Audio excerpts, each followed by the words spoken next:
Greetings, dear listeners. I feel like I should start that way since Jonah starts that way. This is The Remnant, but this is not Jonah Goldberg. This is Kevin Williamson sitting in. It is a coup d'etat morning for the Remnant, so we will be doing things maybe a little bit different. And one of the things we're doing differently, instead of having one of Jonah's AEI colleagues on as a guest, we're having one of my CEI colleagues on as a guest. And this is Kent Lassman, who is the boss over there and other things in life. Kent, do people confuse AEI and CEI a lot? Not as much as I would expect, but I do get that confusion, and usually I just let it roll by because, most of the things happening over at AEI are pretty darn good. Yeah. So which came first? AEI, Are but they by around? quite a bit. They've been around. Well, CEI's been here for 40 years, but AEI I think was founded just after the war, if I'm not mistaken. Yeah, that sounds about right. Kent, I've got some stuff I want to talk to you about, some policy wonkery stuff today. But before we get to that, the much more interesting issue is that you just swam the English Channel. Yes, two weeks ago today. Wow. Uh, Every time we get together, you do some kind of athletic feat. We were together last summer, I guess, and you swam across Lake Tahoe early one morning. And then we were together in the United Kingdom for a policy summit, and you swam the English Channel just because that's what you do. this is part of my ongoing, now lifelong endeavor to do things to impress my children. How's that And working out for you? well, this time I got a raised eyebrow from one of them when she said, um, my friend's parents were talking about it. It wasn't exactly a kudo, but I hit the radar, and for teenagers, that's important. How long did it take you to get across? 13 hours and 27 minutes. So, in addition to the obvious, questions of athletic prowess and fitness and those things, I don't think I have the attention span to do that. I don't want to do something fun for 13 hours and 17 minutes, much less something that's strenuous and exhausting. Was it cold? The crew was cold. They were on a boat, accompanying me. I didn't feel particularly cold. The water temperature, the air temperature, and wind was not a particular problem. Um, I did get seasick, so that was something. That was an experience. So several hours of nauseousness. Um, and I would add, I understand your point about focus, but when you swim that long, I don't think you can do it if you stay kind of hyper focused in the moment. So it becomes something like it's meditative. Your mind lets go, and you think of other things. You kind of wander with your mind. What were you thinking of? Um, well, it's curious. As I just said, I spend a lot of time when I do these activities, kind of reverting to ideas about my children and our family and different activities we've done together. This particular swim, um, I spent a lot of time thinking about literature, which maybe interests you more than the average bear. But I'd been in Britain for about 10 days at that point, and the place is littered with castles. They're just everywhere. But in addition, I didn't realize until I'd really spent several days in a row, kind of bopping around. Um, that everywhere you look, monuments, homes, recognition of authors and literature. Mm-hmm. It's just part of the landscape there. And so I spent 10 days kind of reviewing all these great things that I'd read over the years. And then when I was swimming, that's where my mind wandered. Any particular works? Um, there's a naturalist from Britain named Roger Deakins. He wrote a great book called Waterlogged. I was staying not far from a childhood home of Kipling, so fragments of Kipling. I don't do whole poems; I can't remember them all, but Mm. fragments were coming to mind. I started from a place called Shakespeare Cliff, which is prominent in King Lear. So I reviewed Mrs. Orton's ninth grade English literature class at length. Well done, Mrs. Orton. Yeah, Mrs. Orton did a good job because all that came rushing back. So we were in Edinburgh to talk about Adam Smith, and one of the things that struck me talking to people who were not part of our group is that no one there seems to know who Adam Smith was. Yeah, He has a much larger reputation, I guess, in the United States than he does in his home country. Is that correct? I think that's right. Even we'd had a little walking tour of Edinburgh, and our guide, he was all outfitted in his traditional kilt and beautiful suit. We came upon the statue, and he said, "Well," he leaned over and he said, "I don't really know much about this man. Does anybody in the group know anything about Adam Smith?" Uh, we remedied that.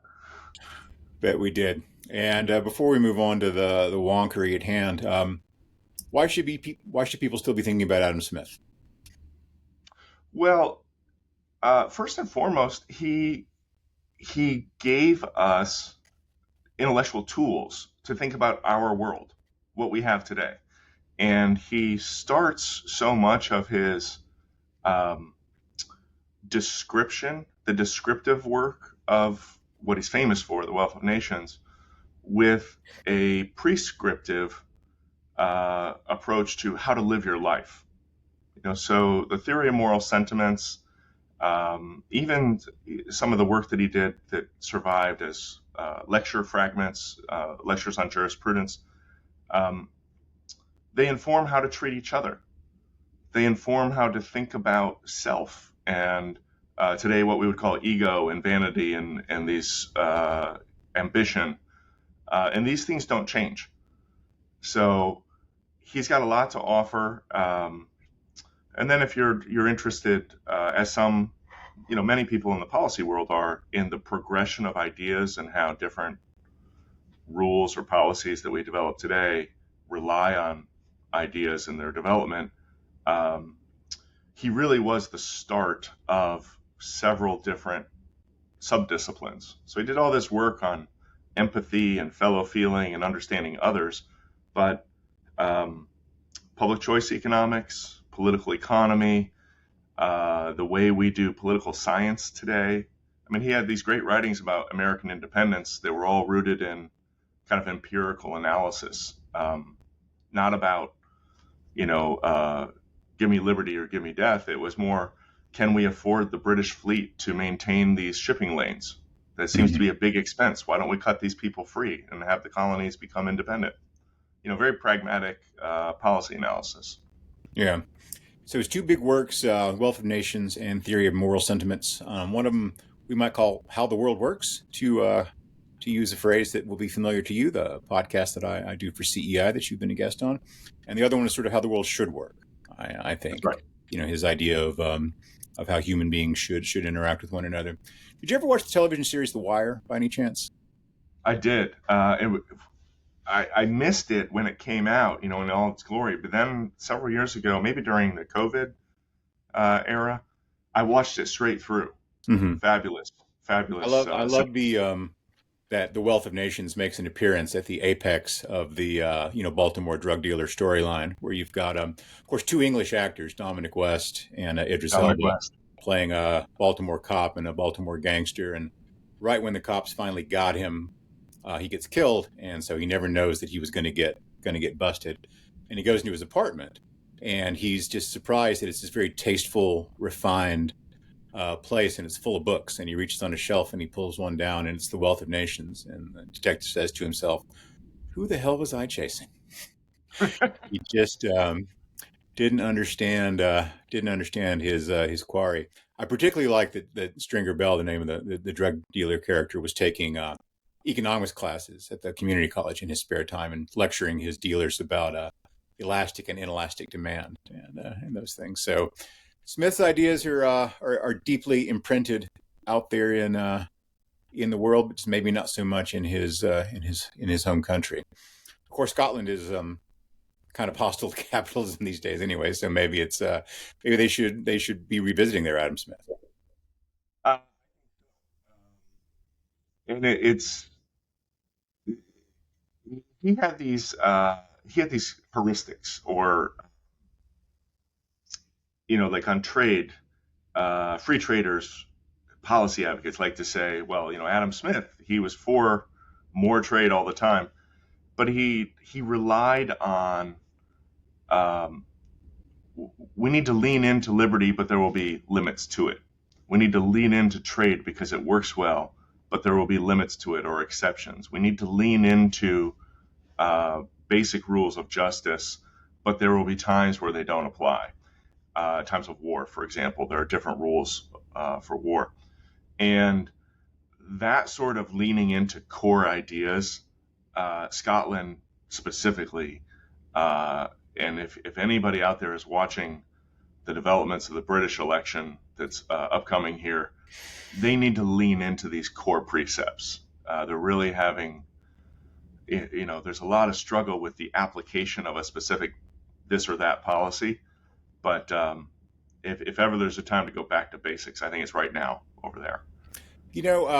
I won't ask you to comment too much on politics as such, but it is interesting to me that you could arguably make this case for the United States and certainly for much of the rest of the English-speaking world that at the moment, the center left has elements in it that are friendlier to free trade than the predominant strands on the right. So you're sort of economist reading Clintonite, globalist, to use the dirty word around here, Democrats are certainly, it seems to me, more open to trade liberalization and free trade than are American Republicans right at this moment in this time of, populism and economic nationalism and such. I think that's right. And you can see it. You can kind of see it big picture. You watch the words, uh, certainly, but especially the actions of people like Jamie Dimon, Mm-hmm. right? He's somebody I think fits the characteristics that you're describing. Kind of generally left of center, global elite uh, Davos type. haunting. Yeah, Davos haunting.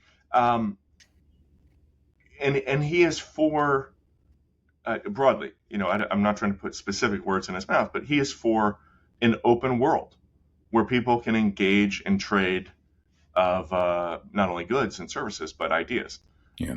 But you also see it kind of on a more kind of raw level, because I think we sometimes make a distinction between the politicos, who are out there on television shouting about this or that, and the real people out there doing work.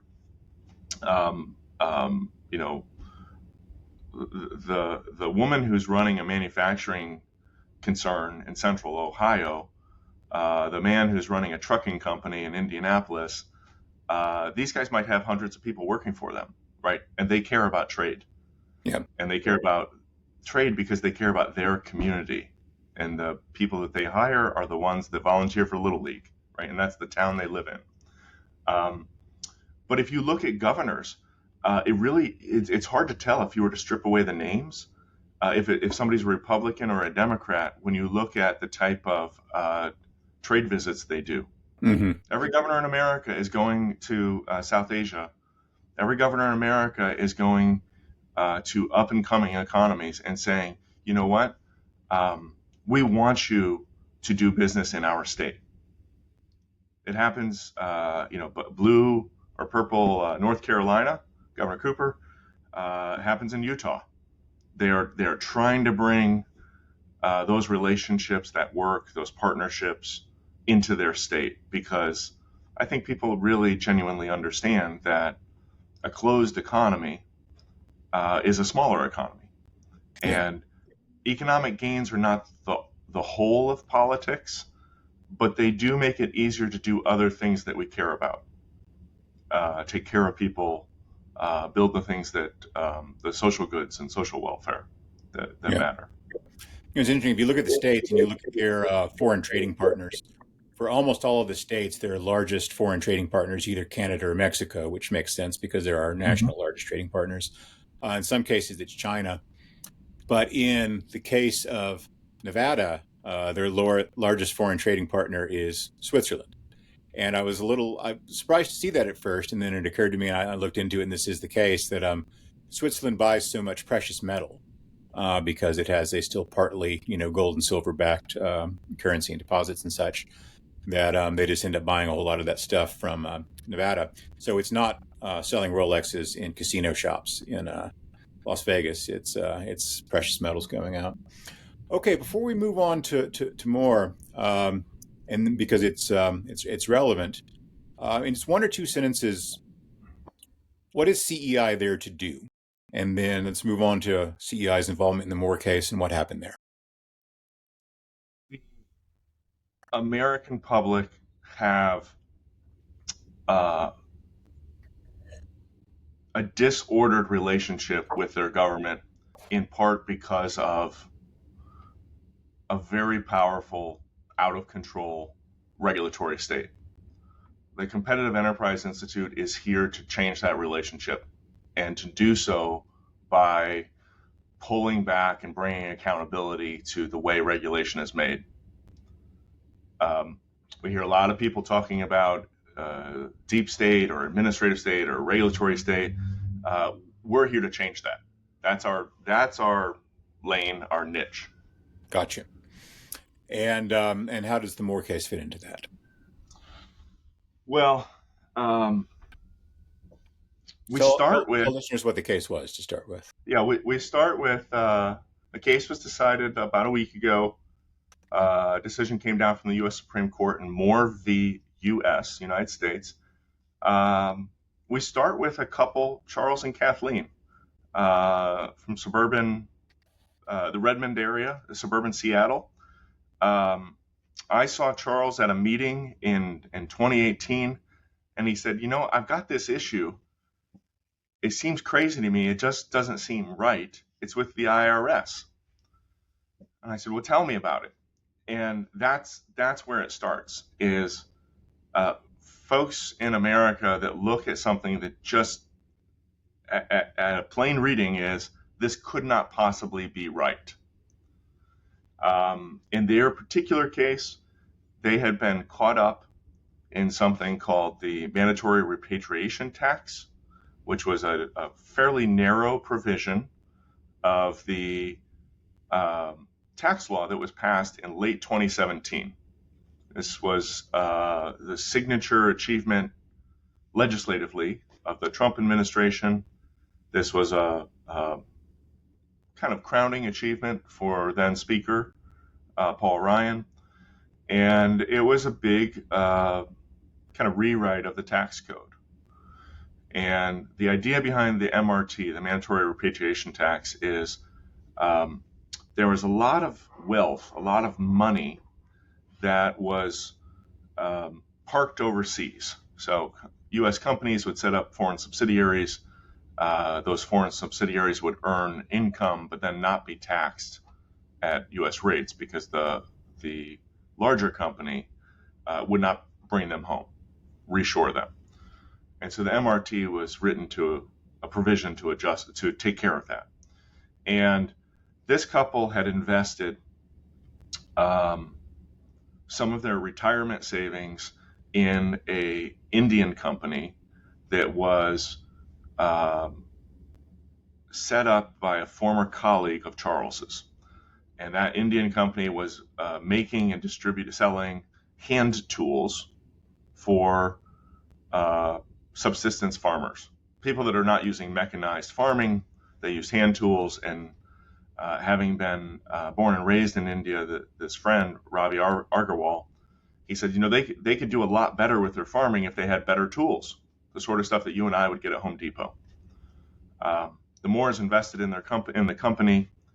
They never received any income, which is to say they never got money back. They never got a dividend.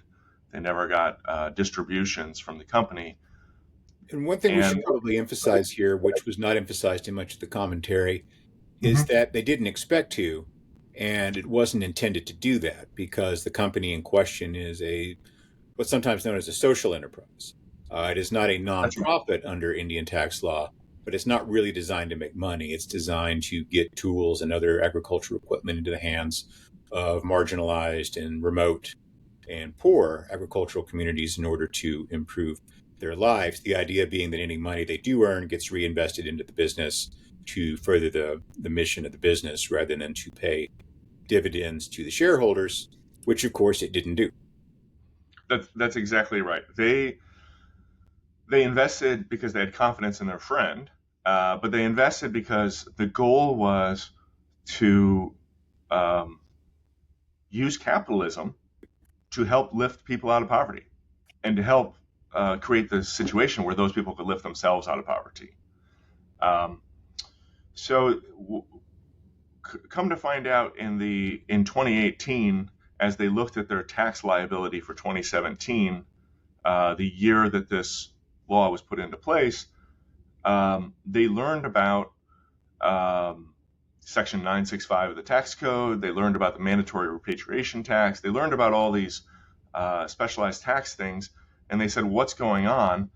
And they went and hired a lawyer, and the lawyer said, "Well, it looks like you have to pay $14,000 in taxes on your investment."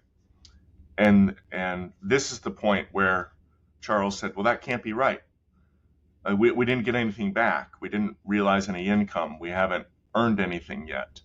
And through a long kind of circuitous route, there's an appeal to the IRS. You go to district court. You go to the circuit court. We ended up at the U.S. Supreme Court, where in February, about 16 months ago, the Supreme Court granted certiorari, and they said, "We will take this case to answer the question. We think it's important to answer the question, is realization of income a requirement for the 16th Amendment protections that are afforded to taxpayers?" And what we learned last week is that 9 members of the Supreme Court could not find it in themselves to answer that question that they said they wanted to answer. They asked for it. 9 or 8? Well, it's I think our friends here at the Remnant, the Legal Eagles, will call it a splintered decision. We had Justice Kavanaugh wrote for the majority for 4. 5 justices. He was joined in a separate concurrence with different legal reasoning by Justice Jackson. And then he was joined in a concurrence by Justices Barrett and Alito, again with separate legal reasoning. And then there were 2 in dissent. Justice Thomas wrote in dissent and was joined by Justice Gorsuch. So the ultimate ruling looks 7-2, but it's 4 here and 2 there and 1 on our own and 2 doing something else. And what we ended up finding is,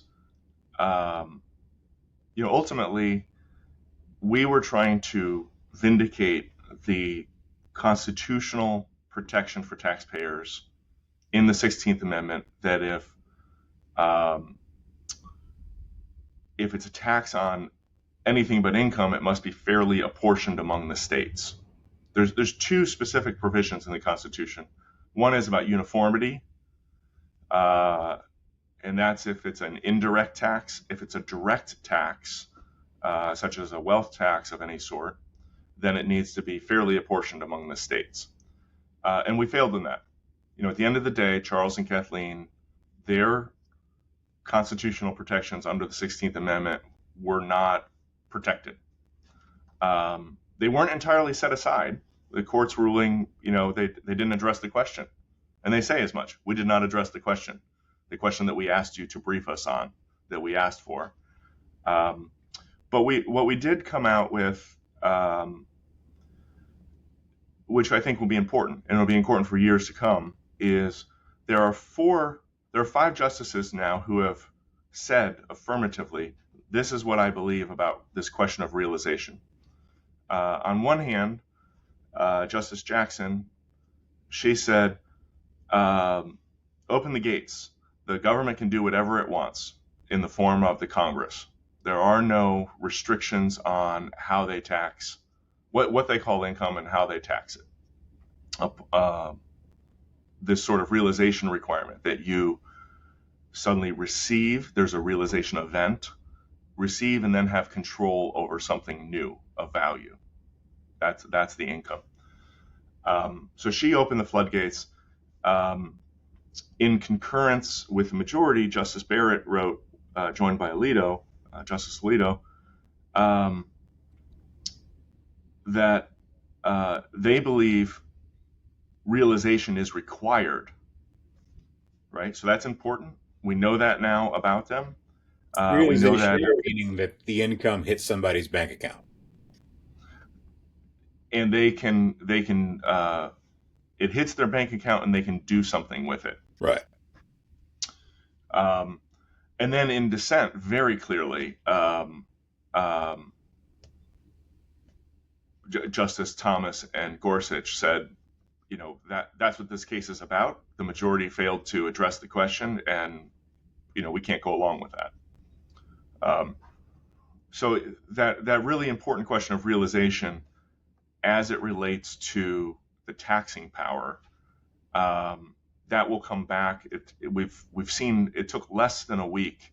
The chairman of the Senate Finance Committee is out with statements saying that he wants to revive taxes on wealth of over $100 million. The majority holding, they went to great pains to say, we have nothing to say here. We're not doing anything. Don't read into this about other taxes, other hypotheticals that might come down the road, wealth taxes. We're not speaking to that. Don't look for it. It's not here. But those folks who like Senator Wyden, who I alluded to, who want to see a wealth tax, they're right out of the gate saying, well, now's the time. Nothing's stopping us. And of course, when nothing's stopping you, that doesn't mean it's a good thing to do. I think I've written about this case a little bit, and I just think it was an outrageous story from beginning to end. So correct me if I'm wrong in anything here in my characterization. So you have a firm, it's an Indian company. It's not an American company. It's an Indian registered company. It sells farm implements to poor farmers in India. It acquires, in the course of doing this, some on-paper income that it has no intention of ever paying out to shareholders in the form of dividends. And the U.S. government says, yes, you're a foreign company with some American shareholders. You've got some on-paper income that you don't intend to pay out in dividends. But we're just going to assume that that's how things are anyway. And we're going to tax these people as though they had received this income when they hadn't, because we don't like the idea of money sitting somewhere in the bank accounts of foreign subsidiaries of American companies and being outside of our taxing jurisdiction for some period of time. One thing we should probably mention about that situation is people talk about money parked in foreign subsidiaries and things like that. It's not as though it never gets taxed. The shareholders eventually are going to want that money. And when the shareholders go and take that money in the form of dividends or capital gains or whatever else, they're going to get taxed at that point. And there's just a matter of it not getting taxed immediately. And there are various reasons for wanting to do that. But in this case, it's particularly outrageous because there was never any intention to pay it out in dividends. And I am not an expert on American corporate law. I'm still much less of an expert on Indian corporate law. But there are differences between how corporations are set up and registered and regulated in the United States and in India. And for the U.S. government just to pretend like it can apply these rules to any firm anywhere in the world and tax Americans on notional, theoretical, hypothetical income that they could have realized but haven't, seems to me to open the door to a whole lot of bad things. And you alluded to this earlier. One of the things that some folks on the left would like to do, have talked about doing, is taxing unrealized capital gains, meaning that you bought a stock for $100 10 years ago. It's at $200 now. So in theory, you've had a $100 capital gain on it, and we're going to tax you on that, even though you haven't sold the stock and realized the gain. And that is based on all sorts of nonsensical bad thinking, including the notion that share prices only go up. They go Yeah. up and they go down. And you can have an on-paper capital gain that's very large sometimes. I mean, people see this with startups, right, all the time, where you buy, a company right after its initial public offering, at its initial public offering, and it goes up, 30x or something like that for a couple of days, and then it falls back down. Well, you haven't actually realized a capital gain of 30x, but in terms of just the conceptual architecture of how these taxes they want to apply them, there's no reason you couldn't tax people as though they actually had realized that gain, simply because you're going to say, well, we'll impute this income to the person, or or treating corporate income that way. One of the other things that probably needs to get thrown in the conversation here is in the United States, we also have corporate income tax in addition to the income tax that happens to individuals. So, money that comes into American corporations is taxed, and then what's left over gets paid out as dividends, at which point it gets taxed again. And so it's not as though there is some way to beat the system. And we hear all these, silly stories about, well, this guy is a billionaire and he only paid, 15% income tax this year. Well, no, that's not actually true. He pays the same capital gains tax rate as everybody else does. It's just that he gets more of his income in capital gains than he does in salary. And partly that's because we have differential taxation of those things. It creates incentives for people to do things in different ways.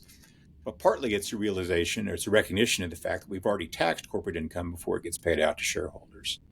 And it's also part of a desire to encourage people to invest and take risks with their money, which is where economic growth and innovation and new companies and that sort of thing comes from. And I don't think that a lot of people really appreciate how big a part of our economy that is. If you look at, economic growth in the United States for the last 20 years, an enormous share of it has been driven by a relatively small number of new companies, of companies that were started and grew and were very successful. And well, probably more than 20 years, if you look more like, say, 30 or 35 years, you'll see a very, very small number of companies that count for a really tremendous share of growth. And partly that's driven by people investing in those companies. And part of those investment decisions are made with the incentive that you pay a lower tax rate on that income if it's a long-term capital gain. So it's And the not just, go ahead, please. Yeah. economists, they have tools to look at. I mean, there's second order effects of what you just described. I just want to be hyper narrow for a moment, deep in the wonkery weeds. Um, the lack of appreciation about the role of investment to generate new ideas, new wealth, new companies, new going concerns. Just think for a moment about the second order effects. These two men who had been colleagues, and we have a very practical example here. These two men had been colleagues as software engineers for a little company called Microsoft, and they retired. And one of them said, I have now some wealth and time and energy and an idea. I want to go start a new company. The other said, I have some savings. I want to help you. That second order effect, it's not just that Microsoft grew up. It's that Microsoft created many people who then could go do things later in life with what they had learned, their knowledge, their human capital, but also with very practical things, dollars, right? So Ravi Arkarwal is the second order effect of what you're describing. And the spin-off companies, the spin-off effects, the second order effects of what you're describing of these new entrants, these new developments in the last generation is extremely powerful. And there's a reason why all through the upper Midwest there are these auto parts companies. It's because Henry Ford went to Detroit, right? Yep. And they helped make that part of the country grow. And there's a reason why all these agricultural companies are in the Midwest. It's because John Deere, he started a company in Moline, Illinois, right? And those spinoffs are really, really valuable. And they emphasize, I think, they illustrate for us something that is just absolutely crucial and underappreciated by our lawmakers. They talk a good game, but they don't appreciate the role of entrepreneurialism because people take risks. They go out on a limb and they do these things, and that's a really wonderful feature of America. Yeah. You mentioned the case of Henry Ford, which always reminds me of one of my favorite kind of underappreciated economic stories in the United States, Mhm. which is that in the late 19th and early 20th century, there were more than 100 automobile companies started in the United States. And most of them were in New England or in Ohio, which were then considered the manufacturing heartland. And but the ones that ended up being successful were mostly in and around Detroit. And a big part of the reason for that was that they were built essentially on the success of an earlier thriving but then declining industry of marine engines and marine building. So in Detroit, you had a lot of people who had experience building engines and motors. And they were able to take those skills and transfer them to automobiles from having built them for boats over the years. And it's not as though Detroit grew up just out of the ground as the heartland of American automobile manufacturing. There was an earlier generation of investment and development and innovation in a whole different industry that created a set of skills and a labor force and a capital structure and an environment of investment and innovation that led to this other magnificent thing that came later. These things, you can't plan that kind of thing. You can't be the genius who sits around in your Harvard classroom and says, well, what we're going to do is take the old marine motor business and transform it into the new automobile business. But if you think about it, it's exactly what they're trying to do right now, of saying, well, we're going to take the existing automobile business and transform it into this new electric car business, this green energy business, and the rest of the stuff that goes along with that, because we know how to make this stuff work. In retrospect, this stuff often looks really quite obvious, but you can't really take where you are and sort of magically plan where you're going to be 20 years down the road. You can do various things to create incentives and steer things a little bit and nudge things in various directions. And sometimes that works out well. Sometimes it doesn't. It's kind of, throwing darts at a wall. But what's going to grow up out of the decline of the bits of American manufacturing that aren't going to make it into the next 50 years or 100 years is probably going to be something good, because we've already built good things there. We've built, incentives, we've built skills, we've built human capital, we've got stuff that can be used for other good things. It's just that you don't have some Elizabeth Warren who can come in and tell you how to do it, because it has to happen organically. It absolutely has to happen organically, and there's a magic pixie dust that goes into the equation. The alchemy. Um, the story that every school child should know, right, about American invention. Um, Couple bicycle mechanics from Ohio went down to North Carolina to test their idea about a heavier than air glider, right? We then lead the world for 120 years in uh, air and now space in travel. And why is that? It's because it was organic, and people brought their own ingenuity, their own drive, their own. Um, they've identified a problem. Um, Poor tools were a gatekeeping function, keeping poor farmers from doing better in India, right? They identified a problem and a way to get it fixed, and we don't want to shut that down. And there's actually a political irony here. I don't want to make too much of. I know people go on and on about different politicians, but a leading advocate that eventually brought Democrats around in the mid 1990s on reductions in the capital gains tax rate was none other than a congressman from Oregon named Ron Wyden. Yes. And he did so um, in his own words at the time, right? I don't want to impute motive here, but he did so because he understood, he could look around and see how important a new investment was to the Portland area and all these companies that were springing up, and what a renaissance that meant for the community. And he said, well, we shouldn't have these punitive taxes on capital gains. And now he's turning around and helping lead the charge on, well, any wealth that's out there that the government hasn't touched, let's create new avenues so the government can claim it. And I just see that as a very bad thing. Yeah. There's a certain amount of capital that's available for risk taking, for experimentation, for innovation, and it's just not replaceable. If you take 30% of it away or 40% of it away, you just don't have some other avenue of putting new stuff in there. And which is not to say that we shouldn't have taxes or that we shouldn't have any government spending. I'm not making an anarchist case here against any of that kind of stuff. There's useful things the government does, and it has to apply taxes to get that stuff done. Don't get me wrong. I'm not making a crazy libertarian point here, although there is something to those crazy libertarian points. I'm just not maybe as much as some of my fellow libertarians make of them.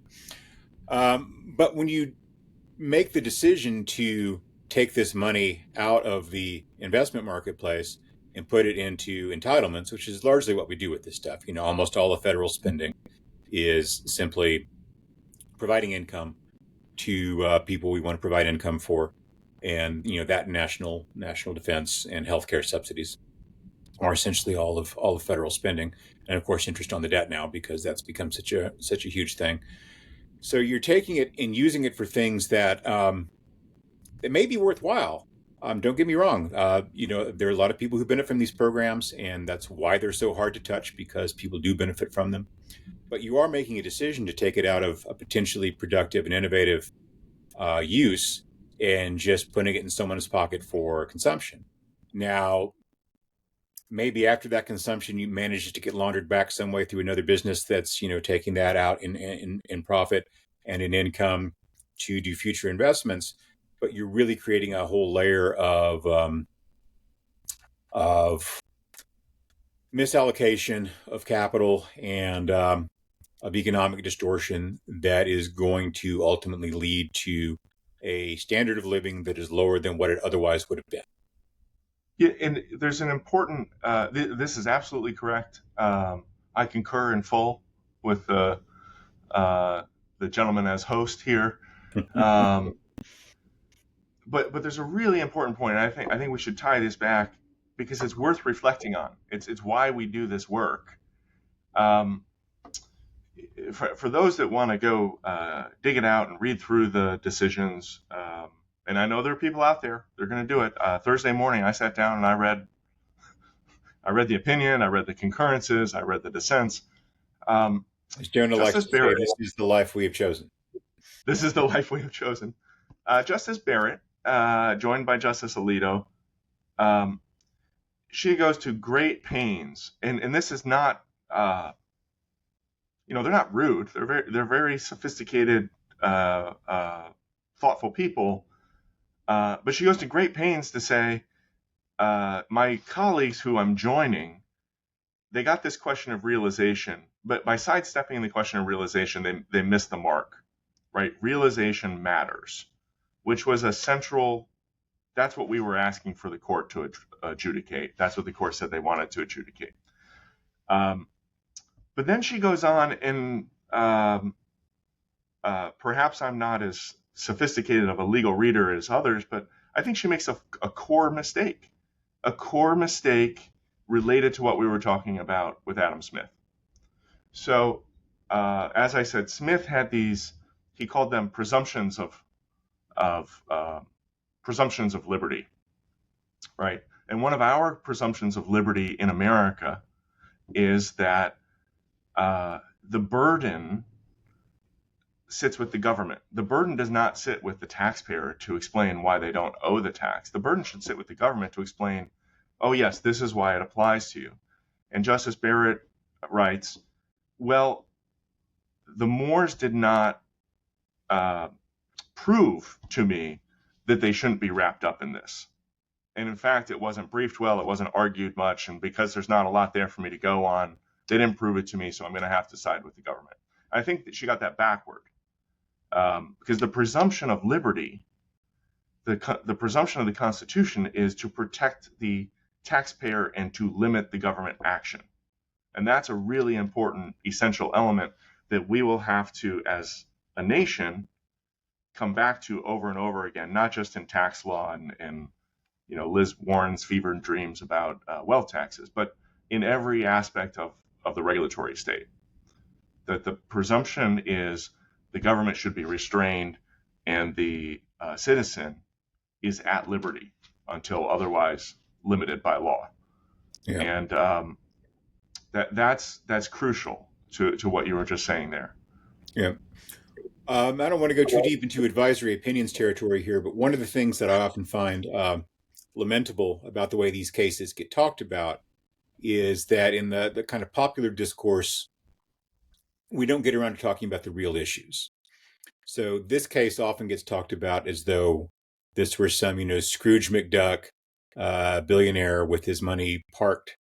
Why is it always parked? Some cliches.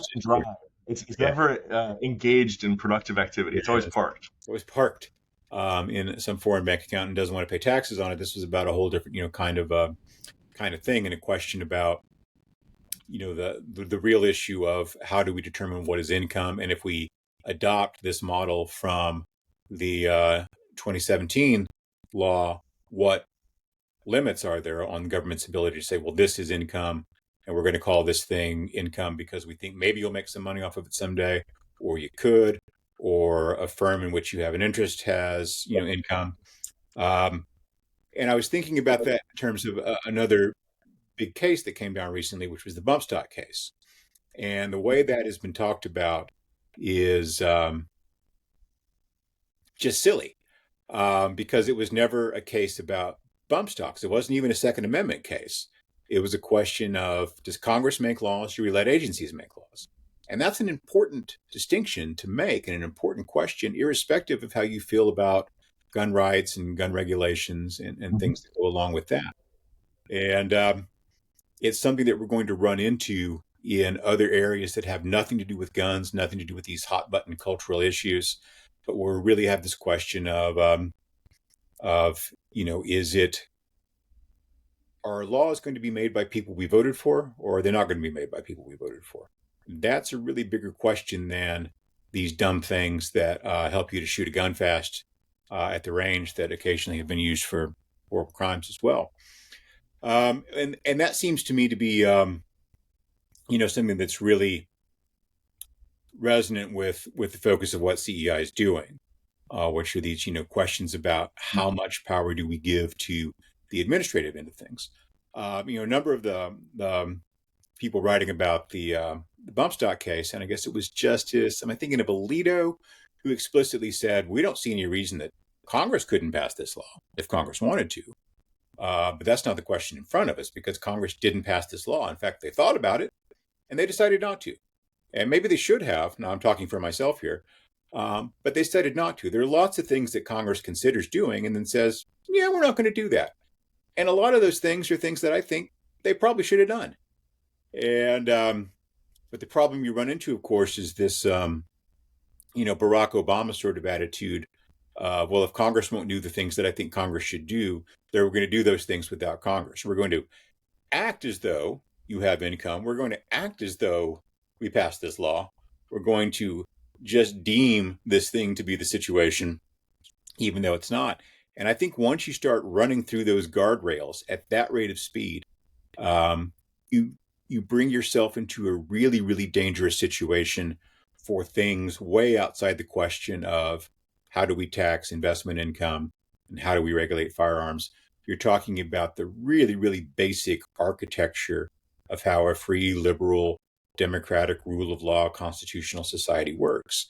And, it matters that you cross the T's and dot the I's. It matters that you go through the procedures. It matters whether something came from an act of Congress or just some agency thinking it up on its own. And where it's really hard to get people to understand is that sometimes an agency will just cook something up on its own that you think is a great idea. And you still have to be able to take a step back and say, I like the outcome, but it matters how we got there. Again, there's a great podcast hosted here by the team at the Dispatch, Advisory Opinions. They go into these questions, and someone there, Sarah or someone, will be able to tell the audience the exact quote. But there's a great lesson from the late Justice Scalia. He was talking about the method by which judges do their work. How do you read the law? How do you interpret the facts and do your job as a judge or justice? And he said, if you think you have a mode of interpreting law that gives you the right answers, you don't have a mode, right? Sometimes originalism gives you the answer you don't like. Otherwise, it's not a mode of interpreting law. And that is baked right into this Moore v. U.S. Opinions. Most plainly, in the kind of the end part of Justice Kavanaugh's majority holding opinion, but also, it's in black and white in what Justice Thomas wrote in the dissent. He says, all of this stuff, there's a lot of hand waving, and this came up in arguments, this came up in the briefs about, well, you're going to undo the whole tax code. Justice Kavanaugh writes, you're going to deprive the American government, and then this affronted my sensibilities, and the American people of all this money. And I thought, no, in fact, it's just the government, not the American people. They're the ones being taxed. So we can't have this calamity. And this is what the lawyers call dicta, which is stuff that's put in there, but it's not legal reasoning. It's not the logic of the law. It's just this other information or opinions. And Justice Thomas writes plainly, taking head on this question, he says, this is a consequentialist result. This is not a legal analysis. This is a ruling based on what you want the outcome to be. And the outcome what you're looking for here is apparently not to address the question, but to make it convenient for the government. And that goes, as you were saying just a moment ago, that goes right at the heart of the relationship that a free people have with their government. Sometimes it might be a really good idea what the Department of Energy cooks up, or the EPA, or HUD, or whomever. But if they don't have the legal authority for it, then they don't have the power. And that's, I don't like everything they do, but I will stand by calmly if it's legal. If it's written into the statute it goes through the bicameral process, it's presented to the president, it's signed into law, then that's okay. There's ways to change it. We have a process for that. Yeah. But this consequentialist outcome, President Obama saying, I have a pen and a phone, I'll take care of that thing for you. That's going to get us into more trouble. I would say real trouble, but we're already in some trouble with that sort of approach. Yeah, what's always amazing to me about that is that the people who loved it when Barack Obama did that stuff never seem to have been able to imagine that there would be such a figure as Donald Trump. And the people who love it when Donald Trump does that stuff seem to have entirely forgotten there was such a figure as Barack Obama. And they just think that their side is going to be in charge forever, and that we can just throw away these guardrails and procedures and protections and traditions and things that have made our society free, because, the other guys are never going to get back in there and use that stuff against us. And if they do, well, we'll just, I don't know, go on Fox News and complain about it. I won't, but by omission, I will not speak to the legislative skills of either of any of our most recent three presidents, Hmm. including the current president. But imagine we had somebody occupy the Oval Office with the drive and the experience and the skill of someone like LBJ, right?